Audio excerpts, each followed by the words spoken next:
بات کر رہے تھے قربانی کے متعلق کہ قربانی کس بندے پہ لازم ہے۔ قربانی ہر صاحب استطاعت پہ، جو بندہ 7.5 تولے زیور جس کے پاس اس کا وہ مالک ہو، 52.5 تولے چاندی یا پھر 52.5 تولے چاندی کی قیمت کے برابر اس کے پاس پیسہ ہو، تو اس بندے پہ قربانی لازم ہے۔ ہاں ایک بات اور بھی ہمارے یہاں مشہور ہے کہ میں تو مقروض ہوں، اس وجہ سے قربانی نہیں کر رہا، لیکن میں نے ابھی کسی سے پیسے لینے ہیں، وہ بندہ دے نہیں رہا، یا اس نے فلاں تاریخ کا وعدہ کیا ہے۔ جس نے قرضہ کسی کا دینا ہو اور لینا بھی ہو کسی سے، اور وہ قیمت اتنی بنتی ہو جو اس نے قیمت لینی ہے، کسی سے قرضہ لینا ہے، اور اس کی قیمت یعنی اس کے پیسے 52.5 تولے چاندی کے برابر بنتے ہیں، تو اس بندے پہ بھی قربانی لازم ہے، کیونکہ وہ مال اس کا آ جائے گا۔ اور پھر انسان، یہ مسلمانوں میں بالخصوص ہمارے لوگوں میں یہ بات پائی جاتی ہے کہ یار قربانی آ گئی ہے تے دیہڑے بھی بڑے اوکھے جے نے۔ ایسی بات نہیں یار، میرے پاس اتنے پیسے نہیں ہیں۔ آج کسی رشتہ دار کی شادی آ جائے نا، ہم ہزاروں خرچ کرتے ہیں، لیکن کبھی ہم نے سوال نہیں کیا کہ اتنے پیسے خرچ کرنے چاہیے تھے کہ نہیں چاہیے تھے۔ لیکن یہ قربانی کے اوپر آ کر ہی ہمیں کیوں مسئلہ پیش آتا ہے؟ ہم ہزاروں اور خرچ کرتے ہیں، کبھی نہیں کسی نے پوچھا۔ سامعین محترم، جو بندہ استطاعت رکھتا ہے وہ بندہ قربانی ضرور کرے۔ اور ہمارے ہاں یہ بھی مسئلہ پوچھا جاتا ہے کہ میرا والد فوت ہو گیا، میں نے اس کی طرف سے قربانی کرنی ہے، تو اس کے نام کی کر دوں؟ یہ یاد رکھو، جس بندے نے کسی فوت شدہ کی طرف سے قربانی کرنی ہو تو وہ بندہ 2 قربانیاں کرے گا، ایک اپنی طرف سے کرے گا، ایک اپنے فوت شدہ کی طرف سے کرے گا۔ مثلا والد ہے، والدہ ہے، جس کی طرف سے بھی کرنا چاہے۔ یا پھر ایک اور رواج پایا جاتا ہے گھروں میں کہ مثال کے طور پہ 1 سال والد نے قربانی کر لی، دوسرے سال وہ اپنی زوجہ سے کہتا ہے، یعنی گھر کا سربراہ جو ہوتا ہے وہ اپنی زوجہ سے کہتا ہے، بچوں کی ماں سے، کہ یہ تیرے نام کی قربانی، اپنی نہیں کرتا۔ پھر اگلے سال کہتا ہے بڑے بیٹے کو، یہ تیرے نام کی قربانی ہے، تو کر لے، خود نہیں کرتا، حالانکہ اس پہ قربانی واجب ہے۔ اس طرح اس کی تو طرف سے قربانی ہو جائے گی، لیکن یہ جو نہ کرے گا گھر کا سربراہ، یہ گناہ گار رہے گا، اس کے اوپر سے حکم ساقط نہیں ہوگا۔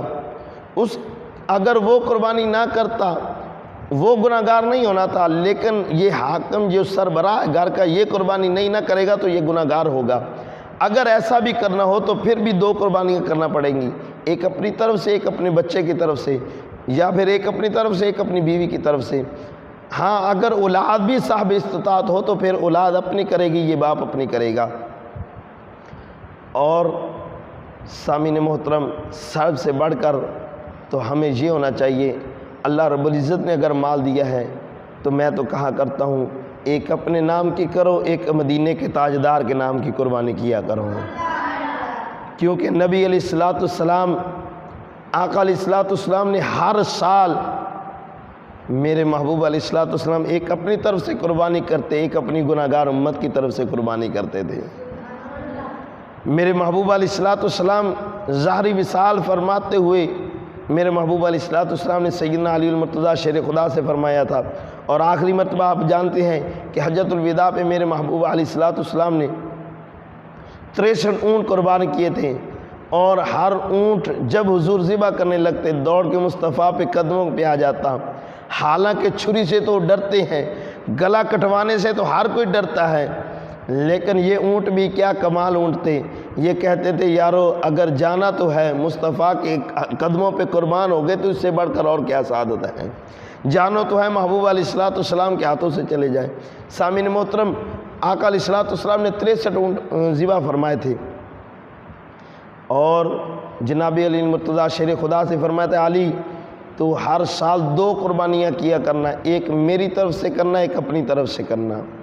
تو جناب علی المرتضیٰ شیر خدا رضی اللہ تعالیٰ عنہ نے آقا علیہ الصلوۃ والسلام کے ظاہری پردہ فرمانے کے بعد ہمیشہ 2 قربانیاں دی تھیں، ایک اپنی طرف سے، ایک میرے مصطفیٰ علیہ الصلوۃ والسلام کی طرف سے دی تھی۔ آج امتی کو اگر اللہ رب العزت نے نوازا ہے تو یارو یہ بڑی سعادت ہے یہ بہت بڑی اس بندے کے لیے اللہ رب العزت نے اسے نعمت سے اگر نوازا ہے تو سمجھ لے کہ یہ بہت بڑی سعادت ہے۔ اگر وہ ایک اپنے نام کی کرے، ایک مدینے کے تاجدار کے نام کی کر دے۔ تو حضرات محترم، میں عرض کر رہا تھا کہ اس طرح اگر وہ 2 قربانیاں کرے تو پھر اس کی قابل قبول ہے۔ اور قربانی کے لیے ایک اہم بات اور بھی ہے کہ ہم جب اس کا گوشت تقسیم کرتے ہیں تو ہم زیادہ گوشت اپنے گھر میں رکھتے ہیں، تھوڑا غربا میں تقسیم کرتے ہیں۔ نہ، جس بندے کو اللہ رب العزت نے استطاعت دی ہے تو وہ تو سال بھر میں پیسوں کے ساتھ، قیمت کے ساتھ بھی گوشت خرید کے گھر لے آئے گا۔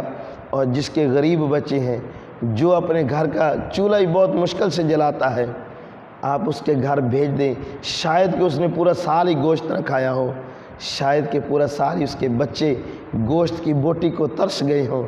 سامعین محترم، آج شاید تو ان کے گھر بھیجے، اس کے بیٹے کے حلق میں بھی یہ لقمہ، یہ نوالا اندر چلا جائے، وہ پتہ نہیں کتنا خوش ہوگا، اور رب کے حضور پتہ نہیں وہ کتنی غریب دعائیں کرے گا۔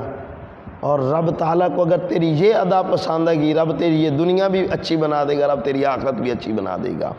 اس لیے یہ نہیں کرنا کہ گھر میں اس کو فریج میں سجا کے رکھ لینا ہے اور ہمیشہ خود ہی کھاتے رہنے۔ نہ، اپنے ساتھ ساتھ اپنے غریبوں کا بھی لحاظ کرنا ہے، ان کا بھی خیال رکھنا ہے۔ اللہ رب العزت عمل کی توفیق عطا فرمائے۔